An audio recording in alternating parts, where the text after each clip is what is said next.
अस्सलाम वालेकुम everyone, I hope आप सब खैरियत से होंगे। आज की वीडियो का टॉपिक है साइकोलिंग्विस्टिक्स। साइकोलिंग्विस्टिक्स क्या है, आज की वीडियो में हम इसको थॉरोली डिस्कस करेंगे।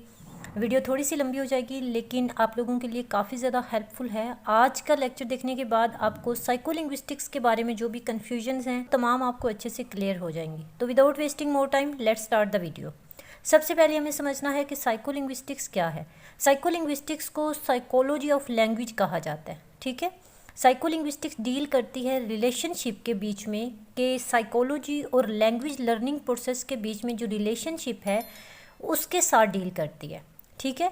साइकोलिंग्विस्टिक में दो वर्ड्स आते हैं जैसा कि साइको एंड लिंग्विस्टिक्स। साइको का मतलब है ह्यूमन साइकी या फिर मेंटल कंडीशन या मेंटल स्टेट जिसको कहते हैं, यानी कि ह्यूमन साइकी से रिलेटेड। जबकि लिंग्विस्टिक का मतलब है साइंस ऑफ लैंग्वेज। जैसा कि हमने पढ़ा था कि linguistic is the scientific study of language, so we can say that science of language is called linguistics. It is about how human acquires, generate and receive language. Psycholinguistic is about how we understand, speak and learn language. और इस सारे process में brain का क्या role है, इस चीज़ की study psycholinguistics के अंदर की जाती है। साइकोलिंग्विस्टिक का गोल ये है कि ये समझना, it's goal is to understand how language interacts with our mental state, thoughts and experiences, ठीक है। साइकोलिंग्विस्टिक के अंदर लैंग्वेज कॉम्प्रिहेंशन की बात होती है कि किस तरह से वर्ड्स को, जुमलों को समझा जाता है, किस तरह से वर्ड्स को बोला जाता है, जुमलों को समझा जाता है, अंडरस्टैंड किया जाता है, सीखा कैसे जाता है और ये जो प्रोसेस है वो होता कैसे है, ठीक है।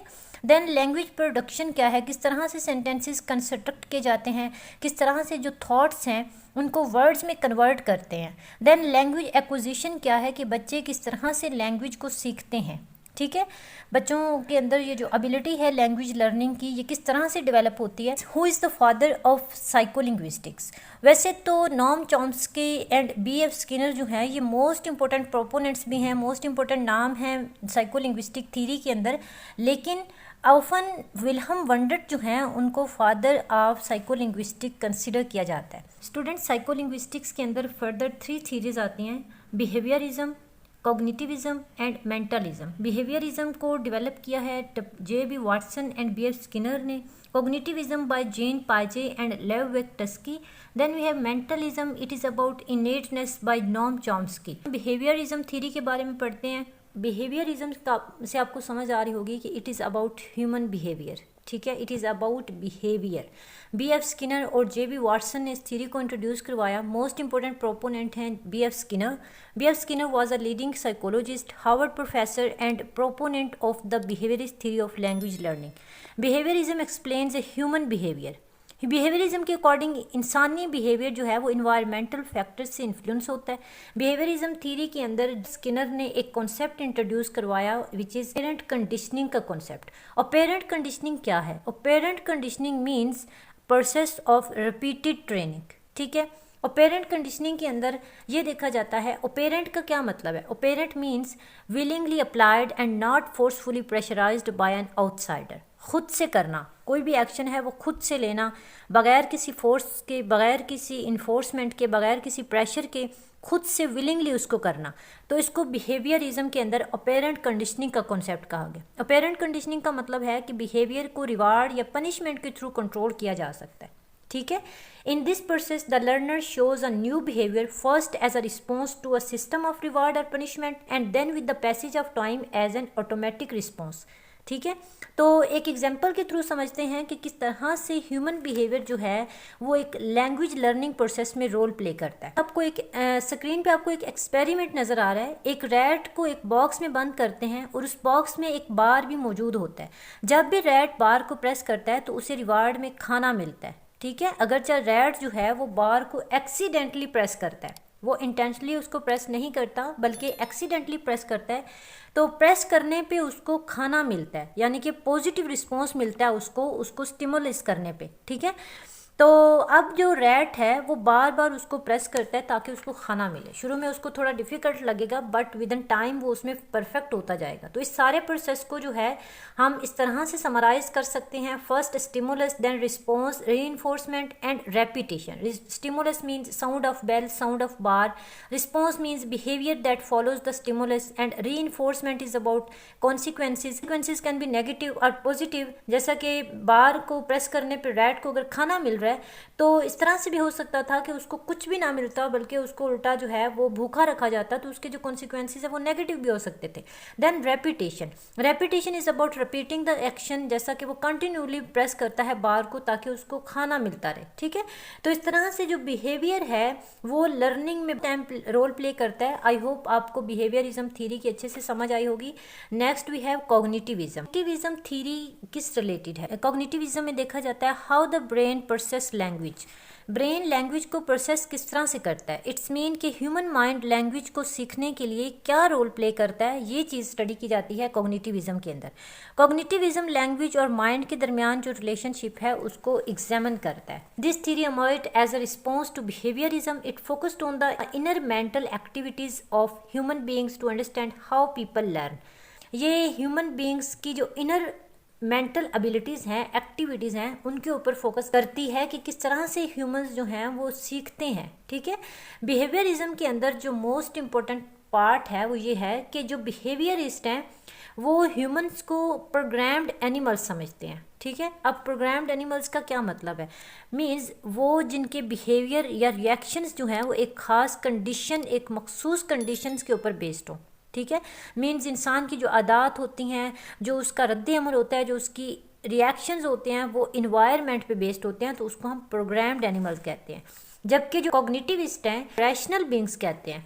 रैशनल बीइंग्स ये है कि जो भी इंसान फैसला करता है, जो भी काम करता है, जो भी एक्शन लेता है, वो तमाम एक्शंस, डिसीजंस जो होते हैं वो इंफॉर्मेशंस पे बेस्ड होते हैं, वो ह्यूमन थॉट्स पे बेस्ड होते हैं, तभी वो कोई डिसीजन करता है। तो जो कॉग्निटिविस्ट हैं वो इंसानों को रैशनल बीइंग्स कहते हैं, जबकि बिहेवियरिस्ट जो हैं वो कहते हैं कि ह्यूमन जो है वो प्रोग्राम्ड एनिमल है। ठीक है, कॉग्निटिविज्म थ्योरी के अंदर दो मोस्ट इंपॉर्टेंट प्रोपोनेंट्स हैं, जिनमें फर्स्ट है जीन पाइजे एंड देन वोयटस्की। सबसे पहले हम पढ़ते हैं कि जीन पाइजे जो हैं उन्होंने क्या रोल प्ले किया कॉग्निटिव थ्योरी के अंदर। हम पढ़ते हैं कि जीन पाइजे जो हैं इन्होंने कॉग्निटिव थ्योरी के अंदर क्या रोल प्ले किया। स्टूडेंट्स, जेन पाजे के अकॉर्डिंग लैंग्वेज एक्विजिशन जो है ये एक मेंटल और इमोशनल प्रोसेस है। ठीक है, वो कहते हैं कि बच्चा अगर कुछ बात कर रहा है, कुछ बोल रहा है, तो इट्स मीन कि उसका जो इमोशनल या मेंटल अटैचमेंट है उसकी बेस पर बोल रहा है। जैसा कि वो कहता है this car is bigger than that one. अब जेन पाजे कहते हैं कि बच्चे ने अगर ये बोला है कि ये कार जो है उस कार से बड़ी है, तो उसके माइंड में जो कॉन्सेप्ट है वो जो साइज़ का कॉन्सेप्ट है वो मौजूद है। ठीक है, कमेंट करने से पहले उसके माइंड में कॉन्सेप्ट मौजूद है, इस वजह से उसने बोला है कि ये कार उससे बड़ी है। तो वो कहते हैं कि लैंग्वेज एक्विजिशन जो है ये मेंटल और इमोशनल प्रोसेस है। जेन पाजे के कॉग्निटिविज्म ये समझता है कि ह्यूमन नॉलेज जो है या मेंटल डेवलपमेंट जो है वो डिफरेंट स्टेजेस में अकर होती है। जिन स्टेजेस को जेन पाजे ने कॉग्निटिव स्टेजेस कहा है, उनके अकॉर्डिंग ह्यूमन बीइंग्स की जो मेंटल कैपेसिटीज़ हैं वो वक्त के साथ साथ डेवलप होती रहती हैं। 1936 के अंदर जेन पाजे ने कॉग्निटिव डेवलपमेंट थ्योरी में 4 स्टेजेस को इंट्रोड्यूस करवाया। The first one is sensory motor stages, pre operational stage, concrete stage and formal operational stage. सबसे पहले हम पढ़ते हैं कि सेंसरी मोटर स्टेज क्या है। स्टूडेंट्स, सेंसरी मोटर स्टेज जो है ये स्टेज बच्चे की कॉग्निटिव डेवलपमेंट का फर्स्ट स्टेज होता है। इस स्टेज पे बच्चा सेंसेस और मोटर एक्टिविटीज़ के थ्रू माहौल से सीखना शुरू करता है, और ये स्टेज रहता है 18 मंथ से लेके 24 मंथ्स तक, यानी कि 2 साल तक ये स्टेज रहता है। पाजे कहते हैं कि बच्चा कुछ बेसिक एक्शन स्कीमास के साथ पैदा होता है, जैसे सक्लिंग या ग्रिपिंग वगैरह। इन्हीं एक्शन स्कीमास को यूज़ करते हुए बच्चा नई नई चीज़ें सीखता है, नए नए जो है वो आइडियाज़ को लेके आता है, नए नए अपने सेंसेस के थ्रू जो है और मोटर एबिलिटीज़ के थ्रू जो है वो माहौल के साथ इंटरेक्ट करता है और नई नई चीज़ें सीखता है। ठीक, प्री ऑपरेशनल स्टेज जो है ये 2 साल से लेके 7 साल तक रहता है। इस स्टेज में बच्चा जो है वो अपनी ज़ुबान का यूज़ सीखता है, वो अपनी इमेजिनेशन में ही खेलता रहता है। इस स्टेज पर बच्चे जो समझते हैं, जो सीखते हैं, वो लॉजिकल नहीं होता, वो अपने आइडियाज़ से खुश होते हैं, खुद से बातें करते हैं, खुद ही सोचते रहते हैं। वी कैन से दैट इस स्टेज पे बच्चा अपना जो माइंड है उसको यूज़ करता है, बजाय इसके कि किसी फिजिकल ऑब्जेक्ट को देखे, बल्कि वो अपनी जो मेंटल एबिलिटीज़ हैं उनके ऊपर फोकस करता है, सोचने की जो एबिलिटी है उसके ऊपर फोकस करता है। नेक्स्ट हमारे पास है कंक्रीट ऑपरेशन स्टेज। ये स्टेज जो है 6 या 7 साल से शुरू होता है और 11 या फिर 12 साल तक रहता है। इस स्टेज पर बच्चा चीज़ों को लॉजिकल वे में देखता है। ठीक है, लॉजिकल वे में किस तरह से देखता है कि चीज़ों के जो नंबर्स होते हैं, जो उनके नाम होते हैं, जो उनके साइज़ होते हैं, उनके अकॉर्डिंग चीज़ों को समझने की कोशिश करता है। इस स्टेज पे हम कह सकते हैं कि बच्चा जो है वो बड़ों के कॉन्सेप्ट को समझना शुरू करता है, दूसरों के जो आइडियाज़ हैं, ओपिनियंस हैं, उनको सुनता है। ठीक है, उनके ऊपर जो है उनको समझने की कोशिश करता है, उनको लॉजिकल वे में देखता है।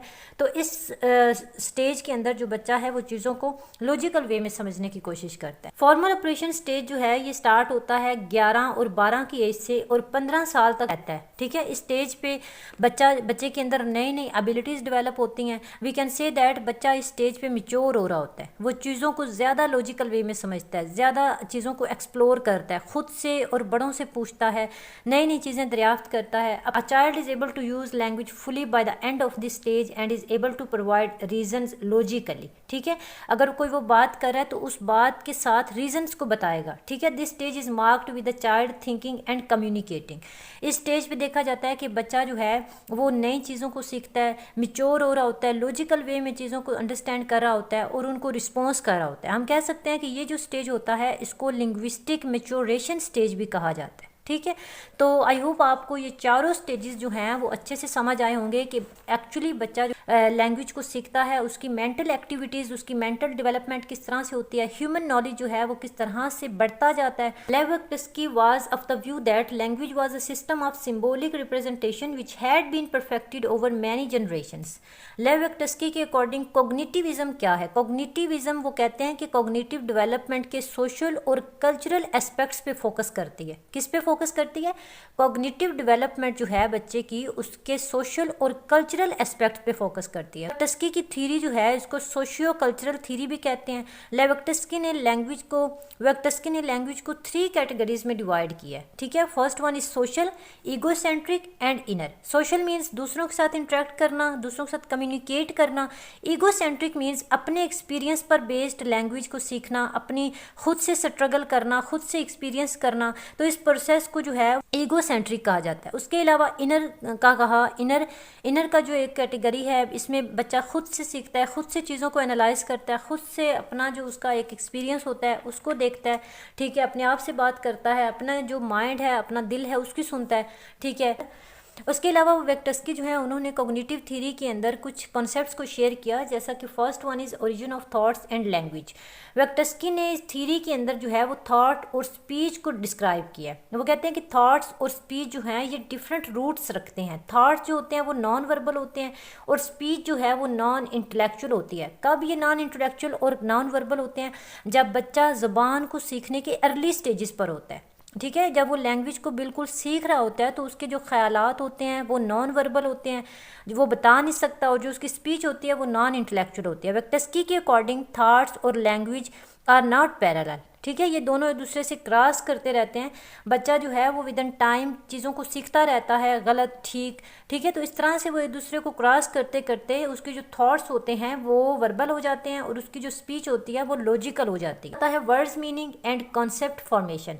वर्ड्स के मीनिंग समझना और कॉन्सेप्ट्स की फॉर्मेशन किस तरह से होती है इस चीज़ को समझना। When a child realized that everything in the world has a name, he faces problems when something nameless and new is presented to him. ठीक है, बच्चा जब रियलाइज़ करता है कि इस दुनिया के अंदर जितनी भी चीज़ें मौजूद हैं उन तमाम चीज़ों के नाम हैं। ठीक है, तो उसको प्रॉब्लम तब होती है जब उसके सामने कोई इस तरह की अनसीन ऑब्जेक्ट आता है जिसका उसको नाम नहीं पता होता, तो वो खुद से उनको नाम देने की कोशिश करता है।